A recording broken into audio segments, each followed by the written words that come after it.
You have been eating clean for months. You cut the sugar. You tried fasting. You went back to basics, protein, vegetable, water. Your doctor ran the test and told you everything was normal. And still, nothing has moved. And at some point, quietly, you stop calling it a problem to solve. You start calling it just the way your body is now. Maybe this is what getting old feels like. Maybe your body has just decided. Your body has not decided, it is responding, and there is a name for what it is responding to. And in this video, I'm going to explain what weight loss resistance actually is, not as a vague phrase, but as a specific set of physiological conditions that prevent the body from releasing stored weight. I'm going to walk you through the four most common biological drives behind it. I'm going to tell you exactly what needs to happen before weight loss becomes possible. Because it is not what you have been trying. And by the end of this video, broken will not be the word you will use on your body. I'm Zainab. I'm a nurse with nearly 2 decades in clinical practice. And I have sat with women who have been in exactly this space, doing everything right, being told their results are normal, and still feeling like their body is working against them. So let's talk about what is actually happening. There is a clinical term for what you are experiencing, and it is called weight loss resistance. And it is not a character description. It is a physiological state. It describes a condition in which the body metabolic and hormonal system are operating in a way that actively prevents fat release, regardless of what is being eaten or how much exercise is being done. This is not a French concept. It appears in clinical literature on metabolic health, in endocrinology, in the research on cortisol and insulin interaction. What is French, or was until recently, is the conversation about how common it is in women, specifically in women who are carrying caregiving load, chronic stress, disrupted sleep, and a body that has been running on cortisol for longer than it should have been. The reason your doctor's standard blood test may have come back normal is that conventional panel is not designed to detect the metabolic dysregulation that drive weight loss resistance. A fasting glucose in range does not rule out insulin resistance. A TSH within standard limits does not rule out thyroid function affecting metabolism. Normal in standard labs can coexist with a metabolic system that is under significant strain. In a few minutes, I'm going to give this state a specific name, one that will help you understand exactly what your body is doing and why. But first, the four drives you need to know about. Weight loss resistance is not a one thing. It is a cluster of interacting biological conditions. For most women I've worked with and spoken to, it is not one drive in isolation. It is 2 or 3 operating at the same time, each one reinforcing the other. Here are the 4 I see most constantly. Insulin is the hormone that moves glucose from the bloodstream into the cells to be used as energy. When the cells stop responding to insulin, a state called insulin resistant, blood glucose stays elevated. Insulin stays elevated in response, and the body continues to store rather than to burn. An estimated of 40% or more of adults have some degree of insulin resistance, and many of them do not even know it because the standard fasting glucose test will not always detect it.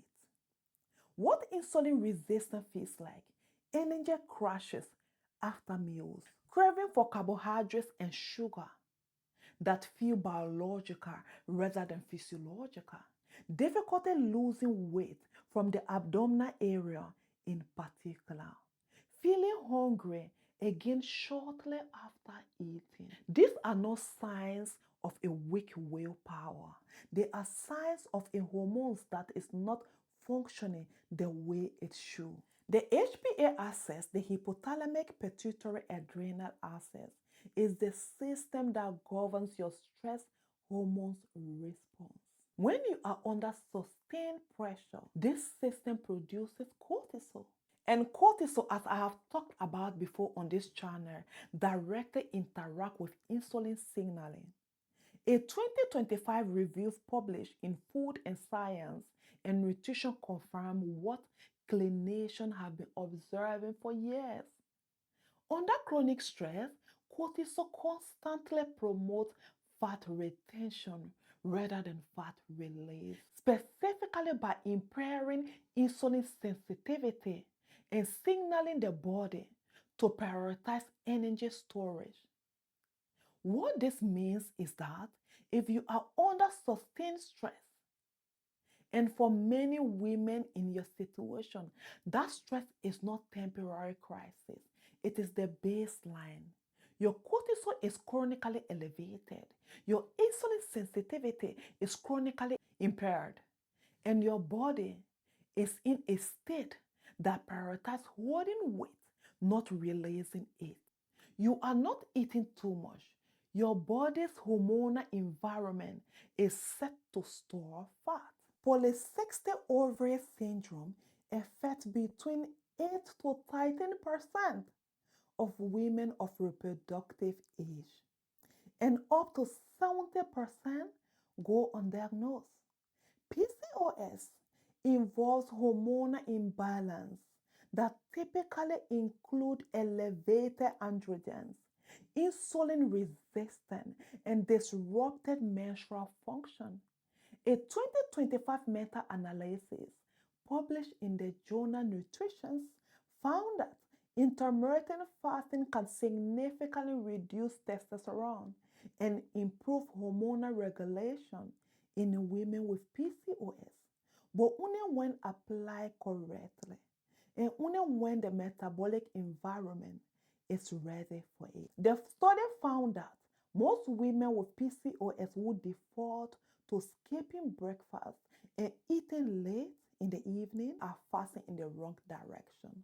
Hypothyroidism under active thyroid is 5 to 8 times more common in women than men. The thyroid governs the metabolic rate. When it is underperforming, metabolism slows, weight becomes difficult to move, and fatigue becomes the baseline.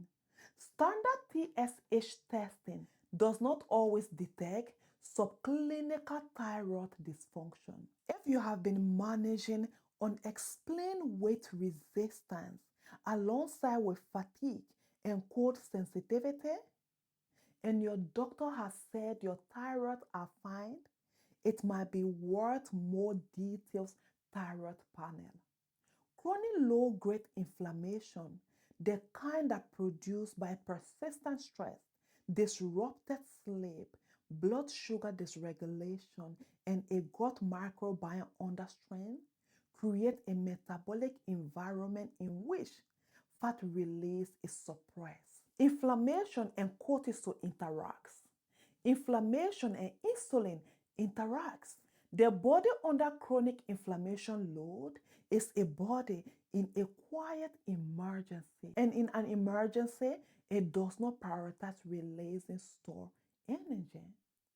These four drives are not operating in isolation. They compound. Cortisol dysregulation worsens insulin resistance. Insulin resistance increases inflammation. Undiagnosed PCOS amplify the both. And the cumulative effect is a body that reads its own environment as unsafe and respond accordingly. I want to give this state a name because naming it changes everything. When you understand what your body is doing and why, you stop trying to fight it. You start working with it. Your body is not broken.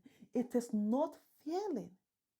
It is in a metabolic holding pattern, a state in which the body's survival hierarchy has determined that the environment is not safe enough to release stored reserves. It is doing exactly what it has evolved to do.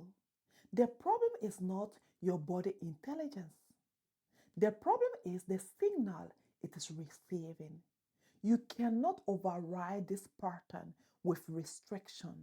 You cannot willpower your way out of a protective response. What you can do, what the research supports, and what I have seen work clinically is changing the environment your body is reading, giving it the signals that safety has been restored. That is when the body begins to release. The metabolic recovery framework I use with the women I work with has 3 stages: remove, stabilize, then expand. And the sequence matters more than the content of each stage. Most weight loss protocols, calorie restriction, fasting, intense exercise are in stage 3 intervention. They ask your body to expand its capacity and release stored reserves.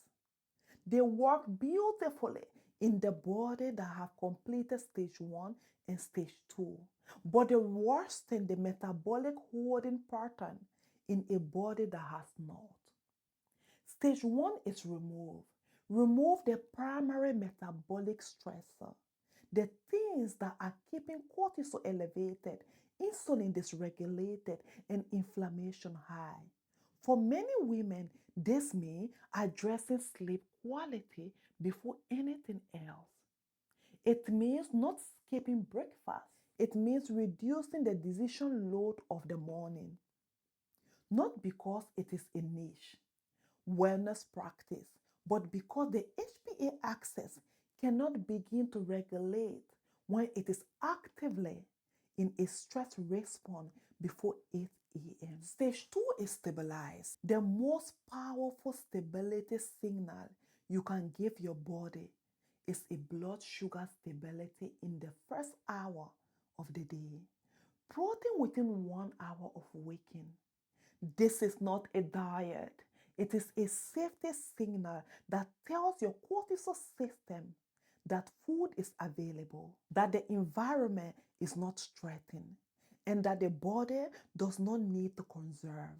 The Nutrition 2025 meta-analysis on PCOS found that a morning heavy eating pattern, early calorie intake in the day, produce significant better hormonal outcomes than the skipping breakfast, evening eating pattern that most women attempting fasting default to.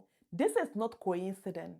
This is the cortisol rhythm at work. Before you start the next protocol you find, the next fast, the next calorie plan, the next challenge, ask yourself, have I completed stage 1 and stage 2? If you are still skipping breakfast, sleeping poorly, and carrying a full cortisol load into each morning, the answer is no. Start there. Tonight, set a consistent wake time. Tomorrow morning, eat protein within 1 hour of waking. Those 2 acts are stage 2. They cost nothing. They are the foundation everything else is built on. Your body is not broken. It is in a metabolic holding pattern, a protective state driven by insulin resistance, cortisol dysregulation, and the accumulative load of a life under real life pressure. You cannot restrict your way out of it. You have to change the environment your body is reading. And that begins at stage 1 and stage 2, not another fast.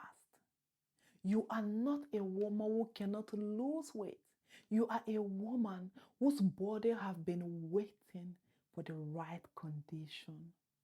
And now you know what they are. If this video helped you understand what has been happening in your body, I would love you to subscribe, because this is exactly the kind of conversation I have every week for women who are doing everything.